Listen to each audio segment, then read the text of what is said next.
जय Hind all of you. Welcome to my YouTube channel. आज हम पढ़ेंगे फूड पॉइजनिंग के बारे में। फूड पॉइजनिंग एक बहुत ही आम बीमारी है जिसको आए दिन आप सुनते होंगे और ज़्यादातर गर्मी के मौसम में ये बीमारी ज़्यादा होती है। तो ये होता क्या है? वैसे तो आप जानते हैं कि भोजन और पानी जो होता है ये दोनों चीज़ ऐसी हैं जो हमारे बॉडी के प्रॉपर फंक्शनिंग के लिए बहुत ज़रूरी होते हैं। ये हमारी बॉडी को एनर्जी देते हैं। इवन हम फूड और वाटर की वजह से ही क्या होते हैं, सर्वाइव कर पाते हैं। तो लेकिन जब वही भोजन और पानी जब पोल्यूटेड यानी कि कंटामिनेटेड हो जाता है और अगर उस भोजन का सेवन करते हैं तो वही दूषित भोजन से ही होने वाली बीमारी को क्या कहते हैं? Food poisoning. फूड पॉइजनिंग किसी भी बैक्टीरिया, वायरस, पैरासाइट्स यानी कि परजीवी या फिर आपका जितने भी कुछ टॉक्सिक सब्सटेंस, जितने भी जहरीले चीज़ें होती हैं उसकी वजह से जो फूड क्या है, कंटामिनेटेड हो जाता है यानी कि दूषित हो जाता है और उस फूड का अगर हम सेवन करते हैं तो वही बीमारी क्या कहलाती है? Food poisoning.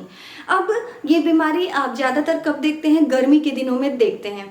ये ऐसा क्यों होता है? क्योंकि गर्मी में ही आप देखते हैं कि खाना जो होता है, भोजन जो होता है बहुत जल्दी स्पॉयल हो जाता है यानी कि ख़राब हो जाता है। इसकी कई सारी वजह हैं, वो हम डिस्कस करेंगे। तो खाना कैसे ख़राब हो जाता है? जब प्रॉपरली अगर उसको ढक के ना रखा जाए या फिर क्या होता है, अगर आप खाना बनाने से पहले अगर उसको प्रॉपरली आप धुले नहीं है, सब्जियाँ वगैरह अगर आप प्रॉपरली आपने धुला नहीं है या फिर गंदे पानी से धुल दिया है, तो ये सारी वजह होती हैं फूड पॉइजनिंग की। और खाना अगर आपने ढक के नहीं रखा है तो मक्खी वगैरह भी उस पर आकर बैठ जाती हैं, तो उससे भी वो क्या होता है, एक तरीके से वो दूषित हो जाता है। और कई बार गर्मियों में बहुत देर तक बिना फ्रिज में अगर आपने खाना नहीं रखा हुआ है तो भी वो खाना क्या होता है, थोड़ी देर बाद ख़राब हो जाता है और उसमें से कुछ स्मेल सी आने लग जाती है, बदबू सी आने लग जाती है। और वही फूड अगर हम उसका सेवन कर लेते हैं तो वो कहलाता है, वो हमारे अंदर फूड पॉइजनिंग का कारण बन जाता है। फूड पॉइजनिंग वैसे तो बहुत आम चीज़ है जो खुद से ट्रीटमेंट किया जा सकता है, लेकिन कई बार क्या होता है, कई सारे केसेस में देखा जाता है कि इतना ये भयानक रूप ले लेता है कि डॉक्टर्स के पास भी जाने की ज़रूरत पड़ जाती है। अब इसके क्या क्या सिम्टम्स हैं? अगर आपने ऐसे फूड का सेवन गलती से कर लिया है तो क्या क्या आपके अंदर लक्षण दिखेंगे? तो इसके लक्षण है नोजिया यानी कि जो उल्टी आने वाली जो फीलिंग होती है, वॉमिटिंग, उल्टी होना, या फिर बहुत लूज मोशन होने लग जाएगा जिसको दस्त बोलते हैं, वो होने लग जाता है। हेडेक बहुत ज़्यादा होगा और आपको सिर दर्द होगा, फीवर भी आ जाता है। और खाना अगर आप खाते हैं तो 10-15 मिनट बाद ही आपको वॉमिट कर देते हैं या फिर वो डाइजेस्ट प्रॉपरली नहीं हो पाता है। खाना भी खाते हैं, पानी भी पीते हैं, दोनों चीज़ आप डाइजेस्ट प्रॉपरली नहीं कर पाएंगे और बहुत ज़्यादा पेट में क्या होता है, दर्द होता है।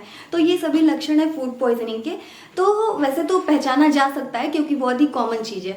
अब ये सारी चीज़ें होंगी, बहुत ज़्यादा वॉमिटिंग होगी, लूज मोशन होगा, तो हमारे बॉडी से इलेक्ट्रोलाइट्स क्या होता है, हमारी बॉडी के अंदर होते हैं, जैसे सोडियम, पोटेशियम, क्लोराइड, ये सभी चीज़ें हैं, इनके अंदर चार्ज होता है यानी कि आवेश होता है। तो ये सभी चीज़ें बहुत इंपॉर्टेंट होती हैं हमारी बॉडी की प्रॉपर फंक्शनिंग के लिए। अब आपने बहुत ज़्यादा वॉमिटिंग किया और लूज मोशन हुआ तो इससे क्या होता है, पानी बहुत तेज़ी से लॉस हो जाता है हमारी बॉडी से और हमारे शरीर के जितने इलेक्ट्रोलाइट्स हैं वो भी रिलीज़ हो जाते हैं यानी कि हट जाते हैं।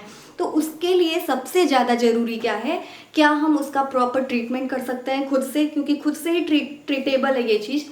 तो ट्रीटमेंट ऐसे कर सकते हैं कि आपको ज़्यादा से ज़्यादा उस केस में क्या करना चाहिए, पानी पीना चाहिए। लिक्विड पदार्थ जितने होते हैं वही सेवन करिए आप। और जितने भी आपके फ्रूट जूस हुए, ये सब चीज़ों का अगर आप सेवन करेंगे तो वो बैलेंस हो जाएगा आपकी बॉडी में और ज़्यादा खतरा नहीं होगा। जितने भी रफेज वाली फूड होते हैं, जैसे छिलके वाली चीज़ें होती हैं, वो चीज़ आपको बिल्कुल सेवन नहीं करना चाहिए। और अगर पॉसिबल हो तो 1 या 2 दिन तक बिल्कुल इन्हीं लिक्विड तरल पदार्थों पे ही आप रहें प्रॉपरली। बहुत ज़्यादा हो तो आप हनी का यानी कि शहद जो होता है, जिंजर, अदरक और ये सभी चीज़ों का अगर आप सेवन करते हैं तो भी आपका वो क्या होता है, बैलेंस हो जाता है जितना आपके शरीर से लिक्विड इलेक्ट्रोलाइट्स लॉस हुआ है। तो ये बहुत ज़रूरी है कि आपको पता होना चाहिए कि क्या क्या चीज़ों का हमें सेवन करना है।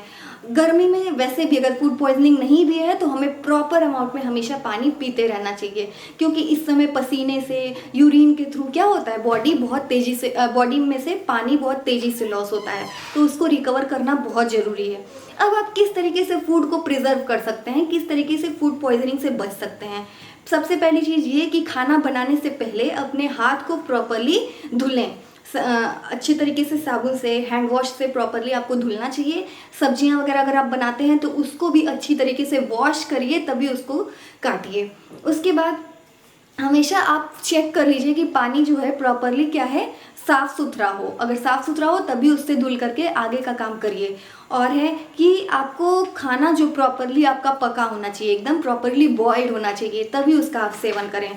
दूसरी चीज़ ये कि कोशिश ये करें कि खाना को हमेशा हमें बिना ढके ना रखें, हमेशा उसको ढक के रखें। अगर बिना ढके आप रखेंगे तो मच्छर है, मक्खी है, कई सारी चीज़ें ऐसी हैं, इवन डस्ट है, जर्म्स है, ये सारी चीज़ें उस पे जाके स्टिक हो जाएंगी और वो भी हमारे लिए बहुत हानिकारक होगा। वो भी फूड पॉइजनिंग का एक कारण हो सकता है।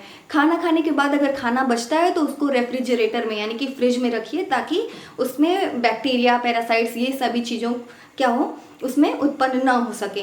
तो ये सभी कारण है फूड पॉइजनिंग के। हमेशा वैसे तो ज़्यादा गंदे पानी से, अगर properly dust, germs, bacteria, virus, parasites, ये सभी चीज़ों की वजह से ही फूड क्या होता है, कंटामिनेट होता है और बहुत ही कॉमन बीमारी है गर्मी के समय में।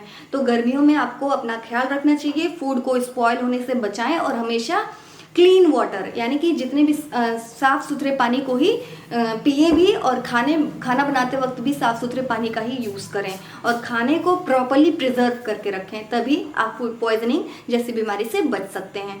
और अगर आपको आज का वीडियो पसंद आया हो तो प्लीज़ इसे लाइक, शेयर और सब्सक्राइब जरूर करें मेरे चैनल को। जो मेरे चैनल का नाम है वो है universal Juhi. Thank you so much.